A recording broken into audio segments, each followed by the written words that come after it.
You are now listening to the Project Kuwait. Where we stop at nothing to bring you the right facts on health, fitness, and psychology. Featuring some of the world's most experienced professionals so you can learn, live, and live. With your hosts, Meg, Dr.D, and Mehdi. In this episode of The Project, me and Dr. D talk about, for the first 20 minutes, we discuss people and pleasing people and saying no during COVID. Then we get into the self-gratification of pleasing people and being a people pleaser. And we also talk about social masks and how to unmask some people. So, with that said, enjoy the episode and don't forget to leave us a rating and review. All this and more in today's episode. In this episode of The Project, the greatest goddamn psychologist in Kuwait and in the Middle East, and the number one host with the most, me, of course. I love doing that. We have to add that in. Well, thank you for that introduction. You're welcome. How are you doing? I'm good. I'm welcoming everybody to the number one show in the GCC and the Middle East. Yes, we rock the mic, definitely. Whoa. If your family and friends haven't heard of us, then that just means we do really suck. I'm just joking. How you doing, Dr. D? I'm good. I'm better than the last time we talked. My God, I'm still having pain. My sciatica, I don't understand why I have a hard time with this. Sciatica. Oh my God, now I can't remember it. Oh my God, are you kidding me? My sciatic nerve. Sciatica nerve. Sciatic nerve. Oh my God, I hope I'm saying it right. Please correct me if I'm wrong, anyone. I can't believe I can't say it. Anyways, I went to the place you told me. Amazing people.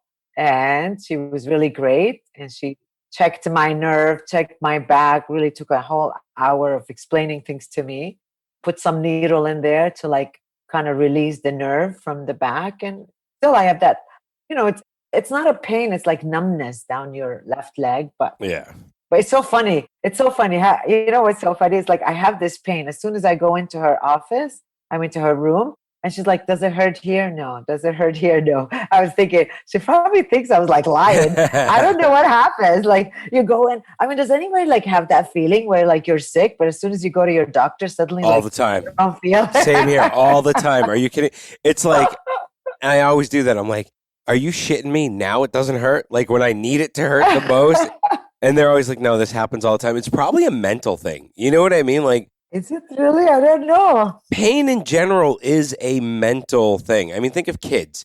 Like kids that have an operation or whatever, they're not jolted up with all the drugs that adults are given. You know what I mean? Like kids don't get all these crazy pain meds. Their pain threshold is way higher because it's a mental thing. When we get to be adults, it's like you get a little bit of pain and it was definitely a mental thing. I mean, obviously I was feeling it, but it's so funny. Like she's like twisting me. Is it here? No. I'm like, okay, pain, where are you exactly? So I mean, I'm here to get help. And then she's like, don't worry. I'm like, is it really normal that I'm not feeling anything now that you're like stretching me? And she's like pushing on my leg, especially the left leg. Yeah, kinda.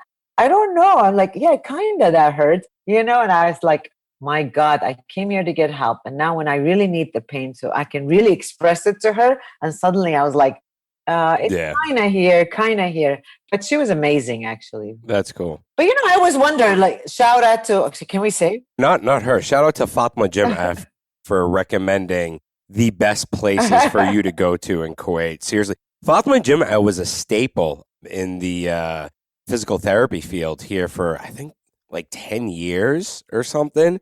And, wow. Her and her husband during COVID, or like right when they opened up the airports, they decided to leave Kuwait for good, which was a shock. She managed two of the best clinics here in Kuwait. I knew her years ago at one of the clinics here in Kuwait, and it was sad to see her and Ruben leave. Ruben was on the show. Her and Ruben were on the show, I think last November, if I'm not mistaken. And he's a genius, and so is she. Thank you, Fatma. Hopefully, Dr. D's problems. That brings up another question. Like, why do people like, why did she leave? Like, I hear a lot of people during COVID, they left, and they left for good. Is it because you thought that they were scared? Or, when I hear especially like some people have been here forever, that I didn't feel like they would ever leave just yesterday I heard about this person who left. I'm like, really? Why would this person leave? Like, he had a good job. I don't know. I mean, is there a particular reason why people were leaving during COVID? Well, I mean, if you really think of it, I think a lot of things were exposed with social media during COVID, and especially in the employment field. And look, I know a lot of employers that treated their employees really badly as soon as COVID rolled around.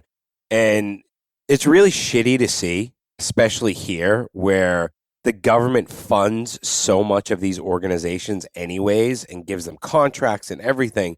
And even with the schools, these horror stories I heard about teachers' assistants that got fired and no indemnity and their, residencies canceled right away. Like, these people have lived here their whole lives.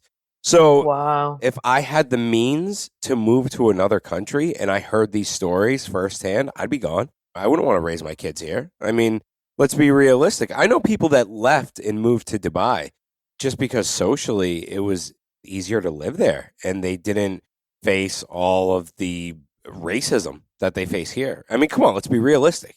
No one ever talks about the elephant in the room in Kuwait. It's a very racist society.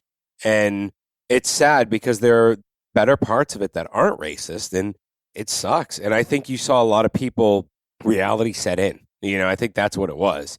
And I had my contractor, he even said to me, he said, he was like, we stopped taking contracts right now because we don't know what's going on. We can't find good employees. We can't find good subcontractors. We can't find good carpenters anymore. We can't find good masons.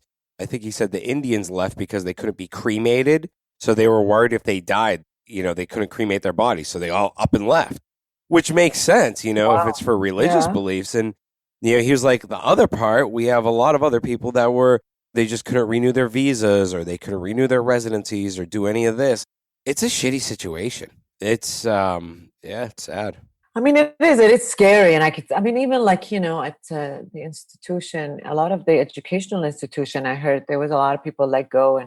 But what saddened me is like, there were people that I knew for a long time. Like, we didn't know that they left or that they've left and send them an email saying that they are leaving. And you don't have a proper goodbyes and, you don't know what the reason is. And maybe you're right. I mean, a lot of expats specifically, they were really worried about especially elderly, they're worried about their health and would they be able to get the proper health care. But, the other people that have lived all their life here, like I have this person, she was like, but all my life I lived here. I mean, my country is not my country because I've never really lived there. And now she's facing this situation where she's got to leave if they're unemployed. And even this new rule that where you're over 60, you cannot renew your visa or whatever. And that's even like, I have this other friend who I publish a lot of stuff. And she's like, my dad is over 60, is going to be 60. His visa had to be renewed or Iqama has to be renewed by December, but they might not renew it. Can you imagine all your life you're living here and suddenly your dad is facing with this, which means she can't stay here anyways. And the unpredictability of like, if you lived all your life here, you didn't live as much in the US or wherever you are from. So you don't really feel. I had this other woman saying, you know what, doc, this is my home. Like my home, I don't have anything there. Yes, we have a house that my other relatives living in it, but that's it. Like I've only gone to my country as a visit. And now suddenly I have to go and live there. They don't know anything about it. They don't know what the job market is going to look like. So it is scary for a lot of people, actually. And, this stability of how much can these small companies really sustain themselves, and which is the same issue that the US is facing right now. Small owners or small businesses are really suffering because there's not a lot of compensation or relief coming toward this. So a lot of people are going to close and they don't know what to do. Unemployment is high everywhere. So, sometimes I feel like, thank God, like my job is secure and I'm in a field that really is, needed. Yeah. But still, like, you've got teachers, like you said, teachers that have left and can't come back or have left their homes. And it is sad everywhere. So maybe this is the reason why a lot of people left. But these other people, like, maybe they didn't feel safe here during COVID, you think? Or maybe they felt like the country wasn't dealing with it. Maybe. Which I thought it was. But I don't know. Or maybe felt like, this was a crucial thing. You probably want to go back to be with your family in case anything happened. Yeah. Maybe having family. A lot of expats don't have families here. So maybe they wanted to go and be with their family. I mean, I don't know what Fatima's issue was, but you're right. Especially trainers, right? on their job unpredictable right now? And Yeah. are people? There's a lot of trainers that I know that have taken off and they've left Kuwait just because of the whole COVID thing. They couldn't train people. They lost money, and it's sad, but it's like shit happens. I mean, I think there will be a bounce back, but I also think I say we as in Kuwaitis have to do a little bit more to ensure that expats feel comfortable in Kuwait, like in Dubai. You go to Dubai and everyone's equal, everyone's the same, everyone's treated on the same playing field. And if you're a Kuwaiti listening to this show and you're saying, "Oh, Mehdi, you're full of shit," well, you know what? You're full of shit because that's not how it is in Kuwait. The reality is that's not how it is. It's not sunshine and rainbows. It's not sunny all the time in Kuwait. There's a lot of shit that goes on that we don't talk about. And I think it's going to drive more and more people away. Yeah. So, I mean, like I was saying, everybody lives in a bubble and they don't want to accept that we treat expats like shit. And that is the reality of it. I mean, if you're not white and your name's not John or Mike or Mr. Smith, okay, then you're not going to get the same treatment as everybody else. I mean, let's be realistic. Do you really think that happens in Kuwait, though? I mean, racism does exist, but do you think certain expats are preferred over other expats? I think it happens all over the Middle East, in the world. Of course. Oh, you think? Yeah, I think it happens all over the world. But I'm sure it happens in Dubai. You're making a statement that in Dubai everybody's... I don't know. So. It's not as amplified in Dubai because you have such a mixture of different cultures. But I'm sure the expats the same way. I'm sure the Americans are treated much better than the Europeans. The Asians are treated differently. Maybe. Don't you think? Look, maybe. I haven't lived in Dubai, but I know friends that moved out of Kuwait to Dubai, very close friends. And they said, they were like, yeah, we're never moving back to Kuwait. They lived here their whole lives. They moved and they're like, you walk around the mall and you're not stared at differently. If you bump into somebody that's a local, they don't give you a snark and whatever. And that might be true, but you're compromising. But that's true. You feel different. But they're a lot more accepting because there's so many different people. So you don't have to worry about the way you look or, they're a little bit more free. But to be honest, I've gone to Dubai so many times. It is way too expensive. There is also a price you have to pay for living there.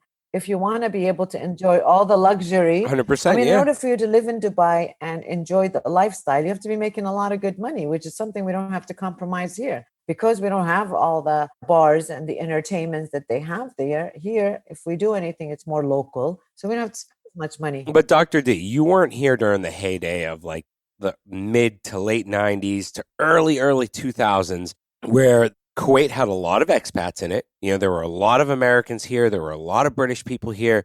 Life was different. If a kid went to UAS, ASK, AIS, any of the private schools, they would mix and mingle with different cultures. There was no racism. There was nothing. And then all of a sudden, Kuwait just a lot of expats started leaving because of the racist culture and the othering, okay? Big word that I learned from AUK, othering of people. And you know what? There's a big local company, and I'll say it, I don't care, Nestle, because I know people that work there. No, they left. They said they might leave Kuwait. Apparently, they might leave operations in Kuwait. Like, they could still operate Kuwait without being here. Oh, but the big operations went to Dubai, right? Yeah. I had a friend that left, Yeah, the big operations went to Dubai. And part of what they did in some of their market research was a lot of expat families are leaving, and you're stuck with single men.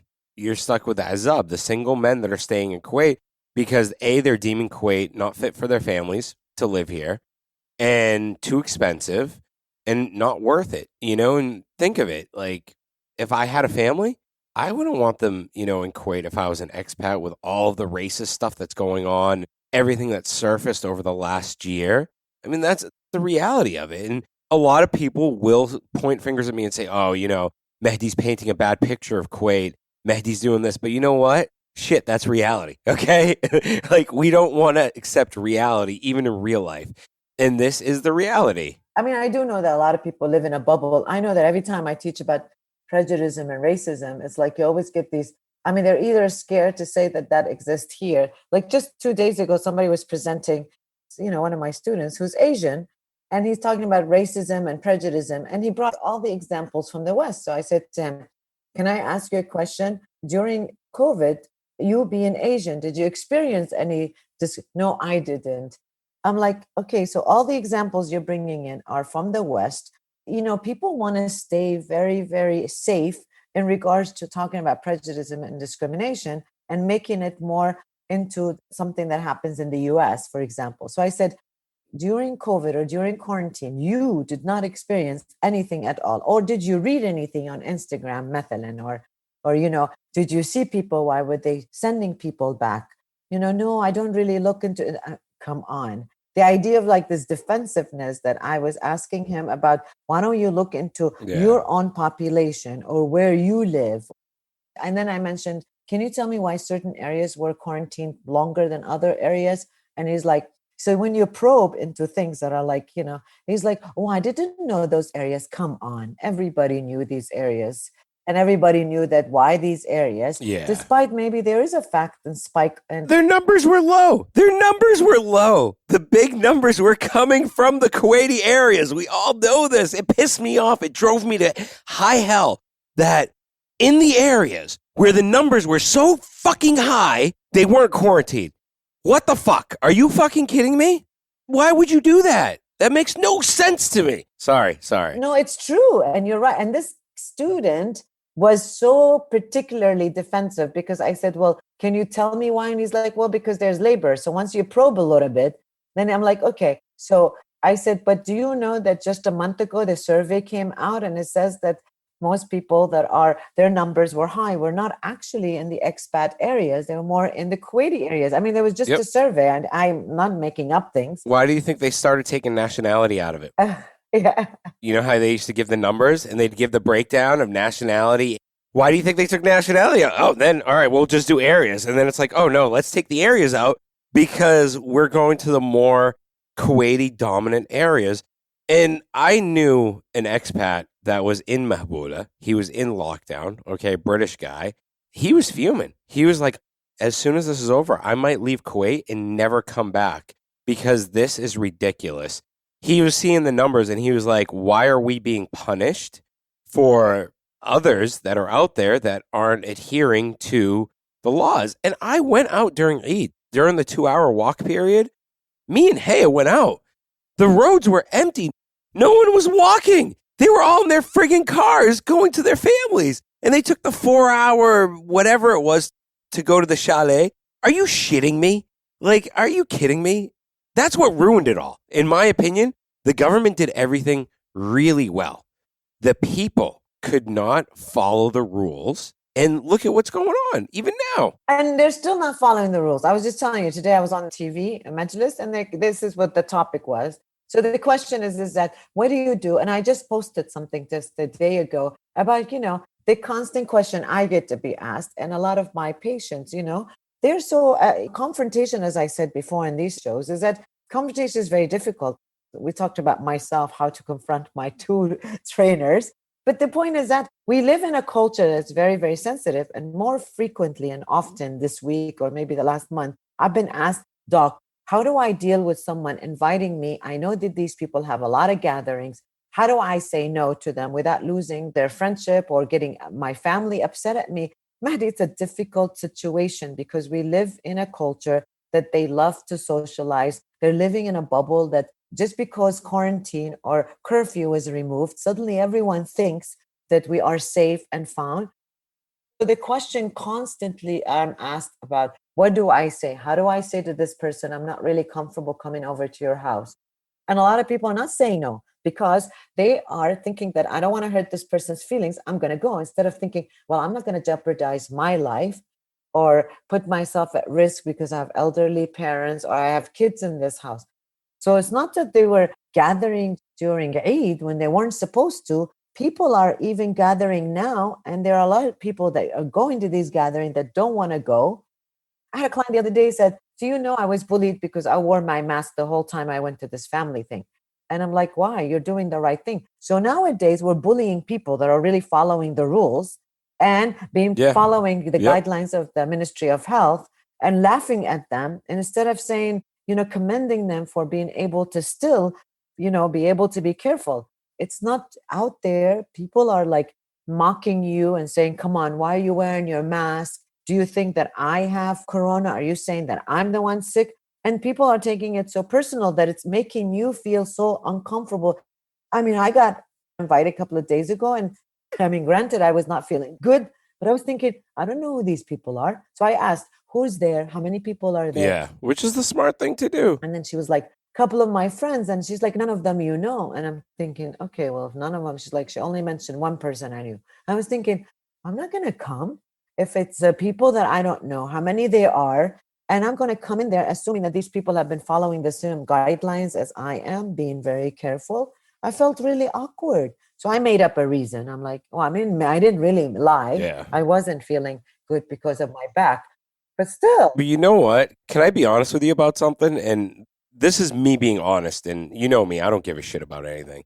And 2 points I want to talk about. One is Sarat Belushi. She went to AUK with us. I don't know if you remember her. Yeah. On Instagram, she's Octrepreneur, Octrepreneur. Sarat Belushi. Her father had COVID-19, and I think she tells the whole story on her Instagram page. And this is when it hit close to home. And I've had other friends, and, you know, I'm very careful. I try to be as careful as possible. Yeah. And she showed her dad, he got COVID-19. He was high risk. He was an older adult. I guess he was on the respirator thing. So he was unconscious for a few months. He lost blood circulation in his feet and in his hands. She posted the story, and me and Haya were basically in tears. It was just such a sad thing to see. And for all the people out there who don't take it seriously, go and look at her page. Yeah. Go and look at the people that actually deal with this.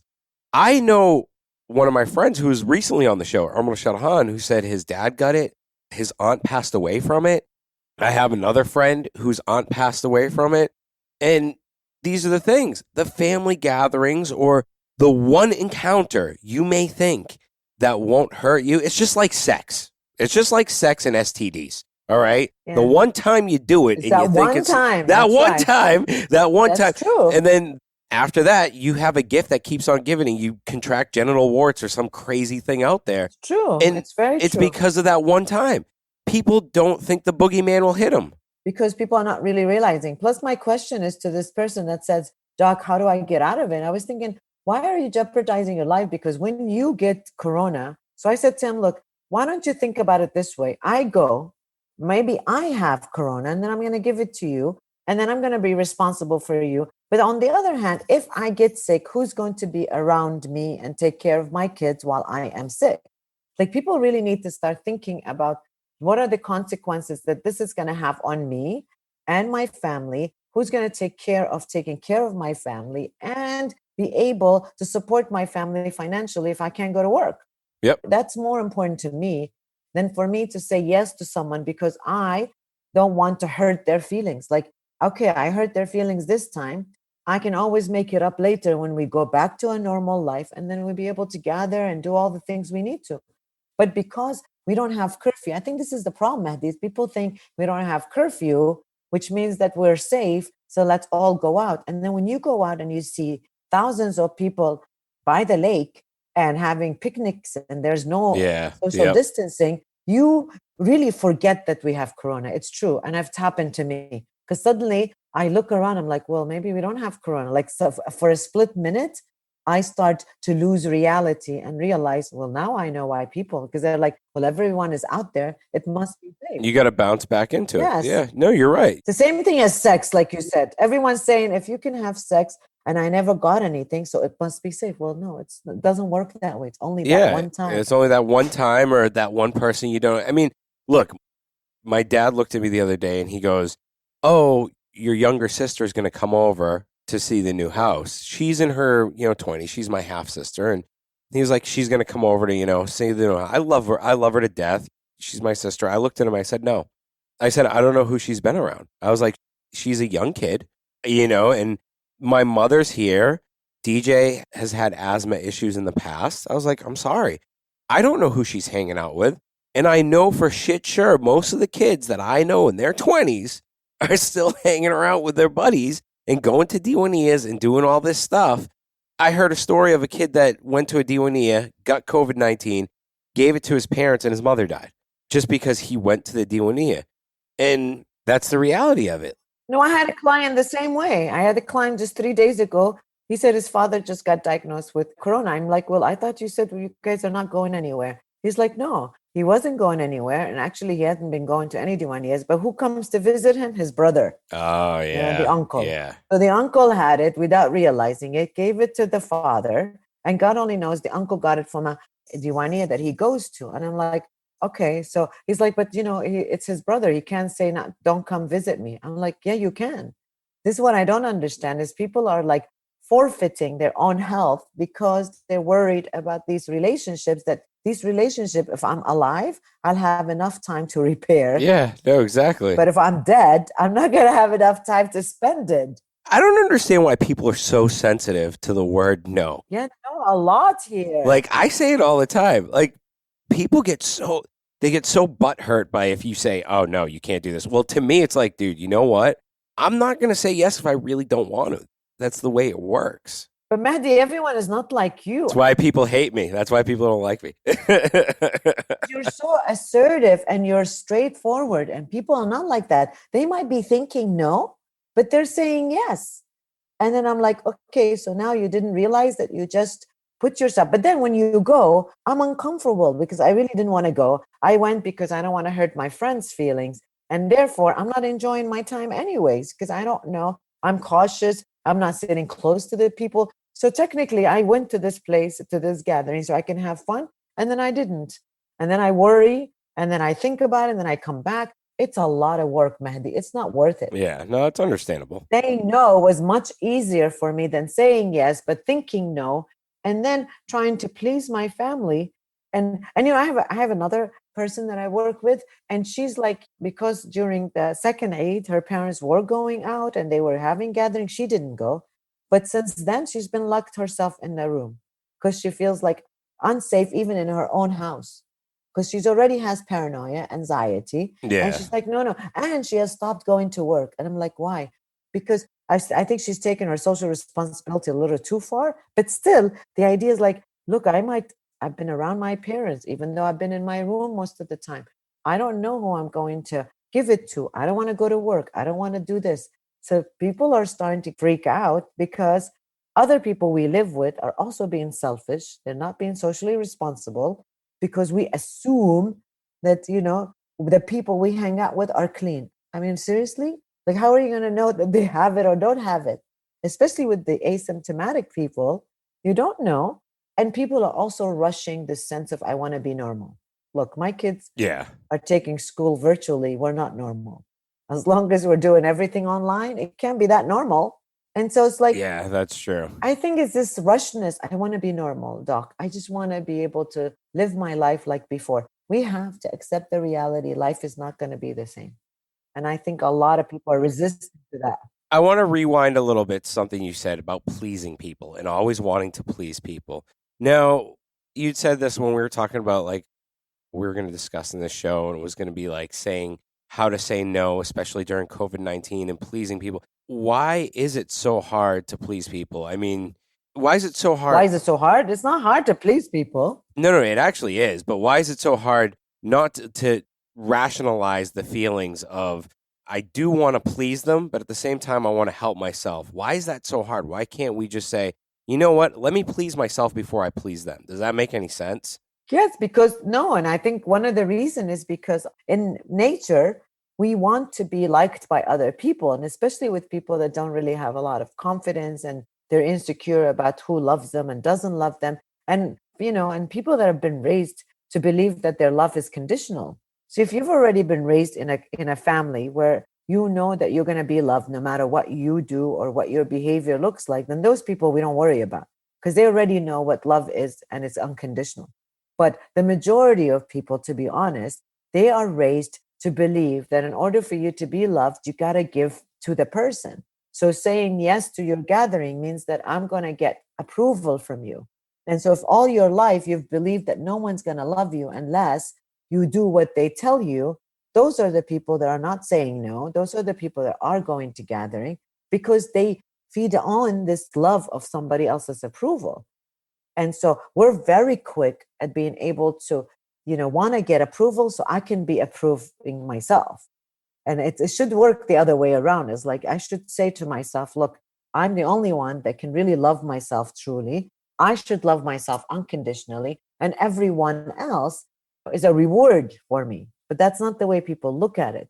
They're thinking, I want to be loved by these people, and therefore that will make me love myself. Do you like people pleasers? Personally, I can't stand people I pleasers. can't stand them, to be honest. No, I can't stand that's them. No, I awesome. can't. No, because I feel like, they're spending a lot of time trying. I mean, and sometimes I even see it with my own clients, for example, like, But isn't that fake? Wouldn't that be of course, like a little bit of fakeness? If you're a people pleaser, then you're obviously fake. You're not being your real self. of course. And that's the problem. The problem is that a lot of people have been fake for so long that they don't even know how to be unfake, right? So this is 90% of our society. yes. I mean, you remember that if you're raised to be fake so you can get the approval of your parents, and then you learn to do that with your teachers and your peers, then you go to work and you do it. So this pseudo self, it becomes part of you. And then now you can't even differentiate that this is your real you or not. And that's why people come to therapy.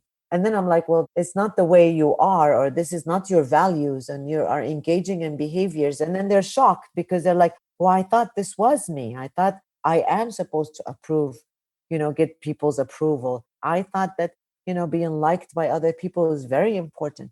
People don't really sit and evaluate what their value system is. When you've been an actor for such a long time, how are you going to differentiate when you're being the observer and when you're the actor? And it's very, very difficult, to be honest. Yeah. And so pleasing people, and actually in this part of the world, I think in our society, we've constantly been given messages that it's important what other people think of you.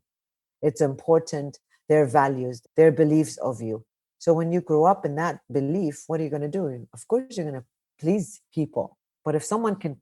How can we see someone's true identity? Like, how can we get people to remove their social masks? Like, I've always known that your social mask is stripped in a moment of stress or in a high tension moment. That's when you see where people's loyalties really lie and what their true self is. And I've seen it in sports. I mean, I think sports is the best place, in my opinion. And this is why I think every kid should play sports or play on a team, because you can see someone's character when they're under pressure, when they're losing by 20 points.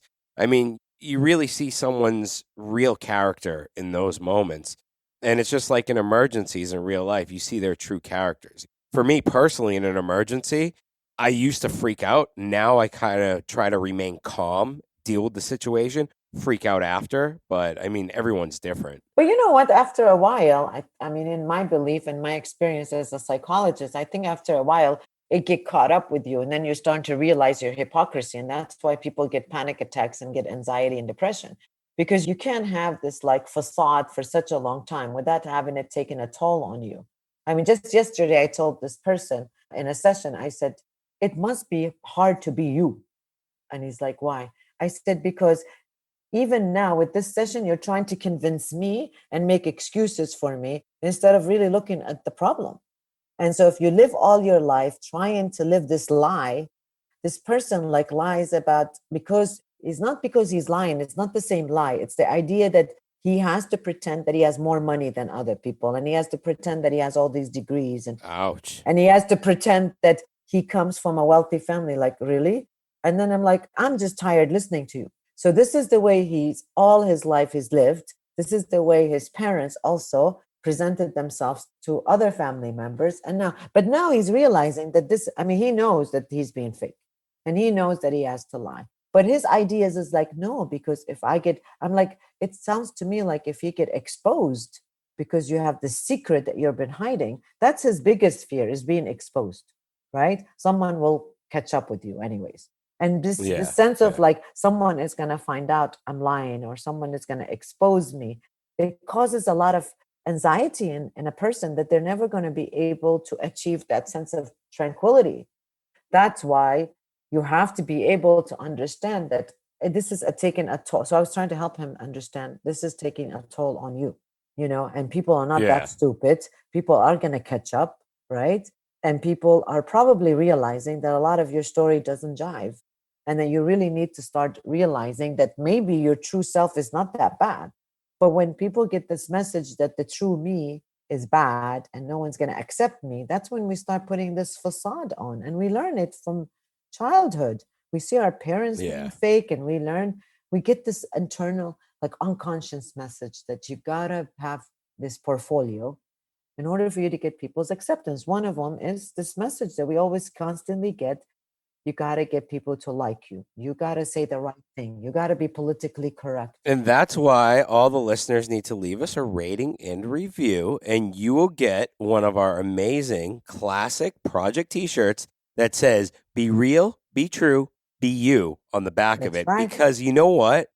If you can't be real, be true, and be you at the end of the day and accept yourself, you're going to have a shitty sleep every night. Yep. And that's just my opinion. And mental illness. They'll have mental I know, illness. I know, They'll have I know. insomnia. They'll have physical aches. I mean, right now, if you're in your 20s, you're not thinking about it. But think in your 30s and 40s, you're going to fall apart. 100%. That is so true. That is And so true. People really need to understand, like, just like insomnia, like people like, I've always been insomniac. I'm like, okay, do you understand if you don't take care of it, most people that are at risk of heart diseases and all these medical problems, plus mental health has something to do with your insomnia. Not to cut you off, but I just want to share a little story with the listeners. Now, oh yeah, go ahead, cut me off, no problem. Yeah, okay.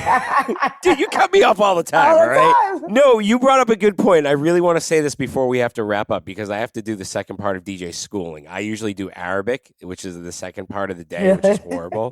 So, and he hasn't listened to Haya. She almost came out in tears. Like, this whole homeschooling thing sucks. It's terrible. We have to do an episode on this, to be honest. Oh, we're doing that. We're doing that next time. But I just want to share this story with listeners. And I am the type where, like, I wake up multiple times at night to go to the bathroom or to grab a drink or to grab something to eat. And lately, over the last week and a half to 2 weeks, I've made it a point, usually in my workouts, I'm miserable. No one talked to me. If Haya talks to me, like, I give her this scowling face of like, get the F out of here. And like, I'm just a total dick. And over the last week and a half to 2 weeks, I've been warming up. You know, I've been making it a point not to be a jerk, to be as nice as I can be, to be my real self, and to take it easy a little bit. Not only that, I'm actually doing little things to make DJ happy as a dad, the things that I used to do, and you fall out of those habits from time to time. Right. So I'm trying to re-engage into those habits, and even re-engage as a husband by sending Hey cute little notes and, you know, little things here and there. And you know what? I have slept perfectly over the last 7 nights. I haven't woken up once. I haven't had any issues with sleeping, and I've been in the greatest moods. And it's just like these little things that we reinforce, the hard things, once we do them again, and we have that self-fulfillment that we need, and we fulfill the ones around us, we're going to feel a lot better at the end of the day. So I just want to share that little story. It's very true. And I think people need to understand insomnia is a serious problem. People that have difficulty sleeping, they need to really work on it. I mean, somebody was like, 10 years I've had insomnia. Okay, you're 44 now. When it started, maybe it wasn't that big of a deal, but now you really need to start dealing with it. I'm like, you know, we have medication, we have psychotherapy, you've got yoga, you got relaxation. You can't go on like this because our brain will shut down. And people really need to take it seriously about this inside. And I know a lot of people during quarantine, including myself, I had a hard time sleeping because I wasn't as active as I used to be. So I wasn't moving around, and 1 hour of exercise is not enough. But now that we're moving more, our body needs to get tired so it can sleep. But if you're sitting watching TV all day and then wondering why you can't sleep at midnight or 1 o'clock, well, then, you know. So I think people really need to start looking into their sleeping and trying to repair it before it has, you know, more damage. So you're right. Sense of accomplishment, little things that you do during the day, this will help you sleep better and not make your brain work when you're sleeping, you know? And for everyone else out there, you know, it will help you all sleep better. And if you do this, it will definitely help you sleep better. Leave us a rating and review and recommend the show to all of your friends and family. All right. And you might win one of those awesome t-shirts that we have. And if you have any ideas for shows or segments that you would like Dr. D or myself to cover, Yeah, that's a good idea. please shoot us a DM. We'd be happy to talk about it, and we might even bring you on the show if you'd like to. Oh yeah, That's how I'll throw that out there. We do. Let's have different people come on. Why not? We always do this on No, Zoom. but different, like from the community, they can come on. That's a great thing. That's the beauty about Zoom. Like, we can have anybody on here. Yep. So on that note, Dr. D, thank you as always, and thank you listeners for tuning in, and have a good one. Have a good one. Thanks for listening to this episode. If you enjoyed it, please head over to iTunes to subscribe, rate, and leave a review. You can also find us on Instagram at The Project Kuwait. Thank you, and join us next time.